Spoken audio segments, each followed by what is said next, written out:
Salut mes chers élèves de la troisième année collégiale, j'espère que vous allez toutes et tous merveilleusement très bien. Merci de me rejoindre pour cette nouvelle vidéo dans laquelle on va parler des ayants et comment l'atome se transforme-t-il en ayant et qu'est-ce qu'un ayant, quels sont les types des ayants, comment écrire la formule de cet ayant. On va voir tout ça ensemble aujourd'hui dans cette vidéo. J'espère que vous êtes hyper bien motivés afin que vous puissiez suivre la vidéo avec beaucoup plus de potentiel et de motivation et d'attention. Vous êtes prêts, mes chers élèves? On commence par cette petite explication de l'ayon de sodium, comment l'atome de sodium se transforme en ayon. Commençons par l'exemple de l'atome de sodium, de symbole Na et de numéro atomique Z égale 11. Z égale 11, c'est-à-dire qu'il y a 11 charges positives au centre, dans le noyau, et 11 charges négatives qui sont représentées par les électrons qui sont autour de ce noyau. Si on veut calculer la charge de l'atome, on va calculer la somme de charges de ces deux constituants qui sont le noyau et les électrons. Commençons par la charge du noyau, est égale combien? Bravo, plus 11E, donc la charge du noyau positif, plus la charge des électrons négatifs, donc moins 11E, puisque Z égale à 11, on remplace Z par le numéro 11, on écrit, donc plus 11E la charge du noyau, plus moins 11O la charge d'électrons est égale, bien évidemment, est égale à 0. Donc l'atome de sodium est électriquement neutre. Bien. Regardons maintenant ce qui s'est passé pour qu'il devienne un néon. Donc il devra perdre un électron. Bien, l'atome perd un électron. Voilà. Elle devient bien sûr un néon. Voilà, vous voyez, l'éon possède 10 électrons parce que l'atome contient 11 électrons. Elle a perdu 1, donc il reste 10 électrons. Et si on veut calculer la charge de cet ion, bien sûr, on va calculer la charge de son noyau. Vous voyez, le noyau ne change pas lorsque l'atome se transforme en ion. Donc, la charge du noyau reste la même. Donc, plus 11E, et la charge des électrons, puisqu'on a 10, donc moins 10E. Bien sûr, c'est la charge élémentaire. Si on fait le compte, on trouve plus 1. Donc, l'éon est chargé positivement. Donc, c'est un ion positif, appelé cation. Vous voyez? Donc, en gros, les cations, ce sont des ions positifs, proviennent des atomes qui ont perdu un électron ou plusieurs. Quant à l'exemple de l'atome de chlore de symbole Cl, de Z, numéro atomique Z est égal à 11, c'est-à-dire 17 charges positives et 17 charges négatives. Donc, la somme de ces deux charges est égale à 0. Donc, l'atome est électriquement neutre.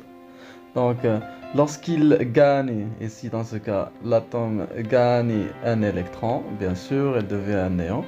Bon, l'éon possède 18 électrons. Elle a au début ici, vous voyez ici 17. Elle a gagné 1, donc 18 électrons. Et si on veut calculer la charge de cet ion, bon, pour le noyau, sa charge ne change pas. Donc c'est plus 17E, voilà, toujours positif. Plus moins 17, 18E, la charge des électrons est égale moins 1 électron. Donc cet ion est chargé négativement. Donc c'est un ion négatif appelé anion, vous voyez en haut.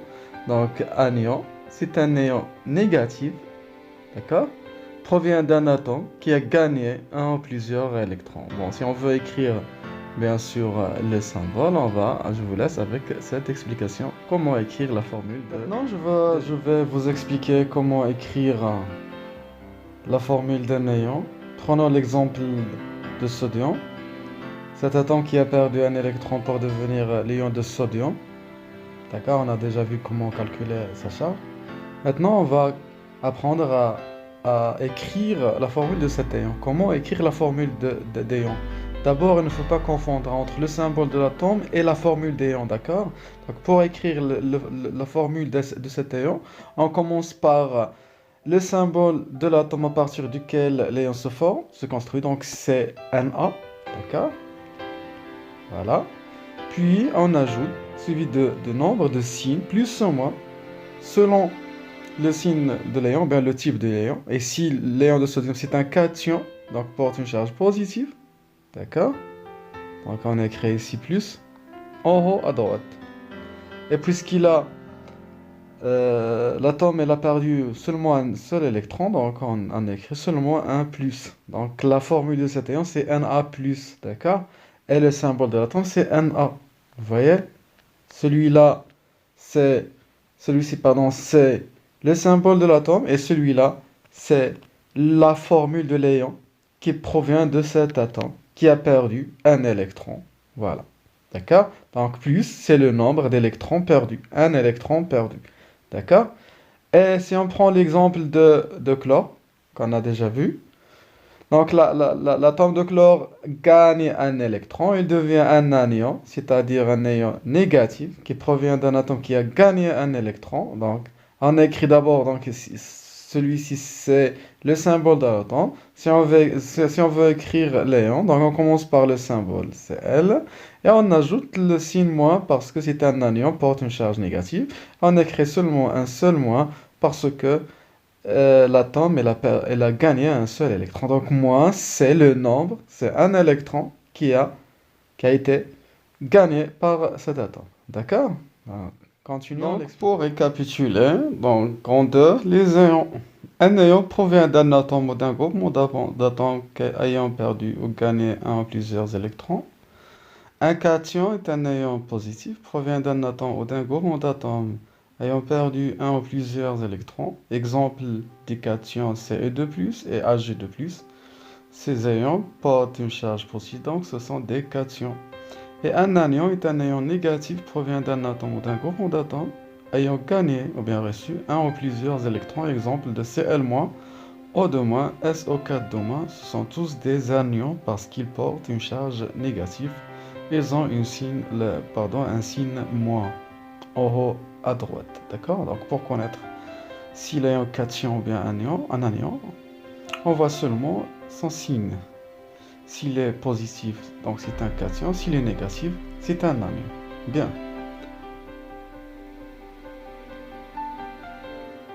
Bon, voilà cette carte mentale. Lorsque l'atome perd un électron, il devient un ion positif appelé cation. Et lorsqu'il gagne un électron bien plus, il devient un ion négatif appelé anion. Un anion, voilà. Remarque. Lorsque l'atome se transforme en ion, le noyau ne varie plus. C'est-à-dire, la charge du noyau ne change pas. D'accord? Les types des ions. On distingue deux types d'ions. Un ion monoatomique, c'est-à-dire est constitué d'un seul atome, c'est-à-dire l'ion se compose d'un seul atome. Exemple de H+, cet ion H+, se constitue d'un seul atome qui est H. D'accord? Et O2- aussi, c'est un ion monoatomique parce qu'il se constitue d'un seul atome qui est O. Alors que 2-, c'est autre chose, d'accord? C'est le nombre des électrons qui ont été gagnés par l'atome d'oxygène, d'accord? Pourtant, le nombre d'atomes s'écrit au-dessous, d'accord? Pourtant, en haut, on écrit le nombre d'électrons, soit les électrons perdus, c'est les cations, comme le cas de H+, d'accord? L'atome d'hydrogène H a perdu un électron et l'atome d'oxygène a gagné 2 électrons. Donc cet ion, c'est un anion, O2-, c'est un anion monoatomique. H+, c'est un cation monoatomique. Un ion polyatomique, donc est constitué d'un ensemble, ou bien de plusieurs atomes. Exemple, H3 au plus, vous voyez, c'est un cation, mais se compose de 4 atomes, 3 d'hydrogène et un atome d'oxygène. Donc 4 atomes. Voilà, cet ion polyatomique. Voilà. Faisons cette application et un exemple en même temps. On a 6 ions et on doit les classer dans le tableau au-dessous. D'accord? Voilà. Vous pouvez mettre la vidéo en pause et vous faites l'exercice. Et nous obtiendrons le tableau suivant. Vous voyez, les cations monoatomiques sont Zn2+, Mg2+. Les cations polyatomiques H3O+. Nous avons ici 3 cations portent la charge positive. mais les deux premiers sont monoatomiques parce qu'ils se constituent d'un seul atome, Zn et Mg. Pourtant, H3O+, 4 atomes. Et les anions, ce sont Cl-, O2- et NO3-, parce qu'ils portent une charge négative, donc ce sont des anions. Mais Cl-, O2-, ces ions se constituent d'un seul atome. Pour le premier, c'est l'atome de chlore Cl et l'atome d'oxygène O. Pourtant, le dernier, NO3-, les ions se constituent de 4 atomes qui sont l'azote et 3 d'oxygène. D'accord? Bien.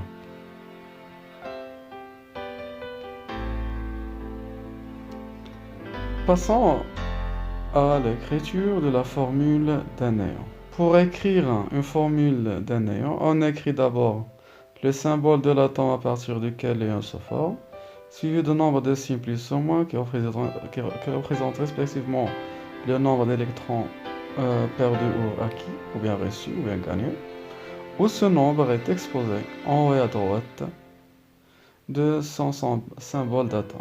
Exemple, l'atome de sodium a perdu un électron, il devient un léon de sodium, s'écrit Na+. Et l'atome de chlore a gagné un électron, il devient léon de chlorure, regardez, on dit l'atome de chlore, pourtant léon de chlorure. C'est écrit la formule Cl-. Bien, la dernière paragraphe. Prenons cet exemple de l'atome de phare. Donc, son noyau porte 26 charges positives. Donc, il a 26 électrons. D'accord? Donc, la formule de l'atome, c'est Fe. Et son Z, numéro atomique, c'est 26. Bien. Donc, la charge du noyau, c'est plus 26. Et la charge électron, c'est moins 26. Si on fait la somme de ces deux charges, on trouve 0. Donc, la charge est nulle. Globale, la charge de l'atome est nulle. D'accord? Voilà. Et si le fer a perdu 2 électrons, donc il devient cation ou anion. Très bien, cation. Donc, il perdit 2 électrons. Et là, au début, 26, donc il reste 24. Pourtant, le noyau ne change pas. Donc, 26 charges positives restent la même. Et pour le nuage électronique, voilà, 26 moins 2, c'est 24. Donc, si on veut écrire la formule de cet ion qui provient de phare, donc on écrit Fe. Et puisqu'il est perdu, donc, puisqu'il a perdu 2 électrons, donc on dit 2+. Donc la formule de l'ion est Fe2+. Et bien sûr, elle est chargée positivement, cet ion. Si on veut calculer la charge de l'ion, donc plus 26E de l'ion, de noyau, plus moins 24E d'électrons, on trouve plus de E. Donc plus de E, c'est la charge de l'ion Fe2+, en fonction de E. D'accord? Bien. Remarque, pour écrire la formule d'un néon polyatomique, c'est-à-dire se constitue de plusieurs atomes. Donc pour écrire la formule d'un néon polyatomique, ou bien pour l'éon polyatomique, on écrit tous les symboles des atomes à partir desquels se forme l'éon. D'accord? Suivi de nombre de signes plus ou moins qui représentent la charge globale de l'éon. Voilà. L'exemple de SO4-, si on veut dénombrer cet ion, il se compose de l'atome de soufre et de 4 atomes d'oxygène, et de moins indique le nombre d'électrons reçus. Donc 2 électrons reçus, d'accord, par ces 4 atomes qui sont le soufre et les 4 oxygènes. D'accord? Si on veut déterminer le type de cet ion, c'est un anion.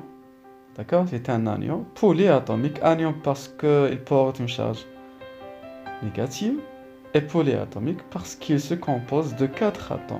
D'accord? De plusieurs atomes. Donc c'est un anion polyatomique. Bien. Voilà, vous mettez la vidéo en pause et vous faites cet exercice, d'accord? Et après avoir fini, voilà. Prenons l'exemple de Zn, le symbole de Zn, c'est Zn.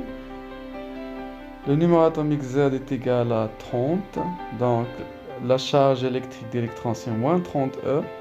Et la charge électrique du noyau, c'est plus 30 E. Bon, si on voit la formule de Léon, c'est Zn de plus. Zn de plus, regardez, Zn de plus. Donc l'atome Zn a perdu 2 électrons. Et là, au début 30, donc il a perdu 2, il reste 28. Et on calcule la charge d'électrons, c'est moins 28E. Pourtant, la charge noyau ne varie plus, c'est plus 30E, regardez. Plus 30E, plus 30E. Et bien sûr, pour calculer la charge des ions, on a deux possibilités. Soit à partir de la formule, si on voit la formule Zn de plus, donc sa charge est positive, il a de charge, donc plus de E, ou bien on fait la somme, bien le compte, moins 28E, plus 30E, ça nous donne plus de E. D'accord? Alors, vous prenez ce tableau dans le cahier de cours, bien sûr. Fin de la leçon, mes chers élèves. J'espère qu'elle vous sera claire comme de l'eau de roche. N'oubliez pas de vous abonner et d'activer la petite cloche pour que vous soyez tenu au courant à la prochaine leçon. J'espère que vous serez toujours en bonne santé, de bonne humeur. À très bientôt, mes chers.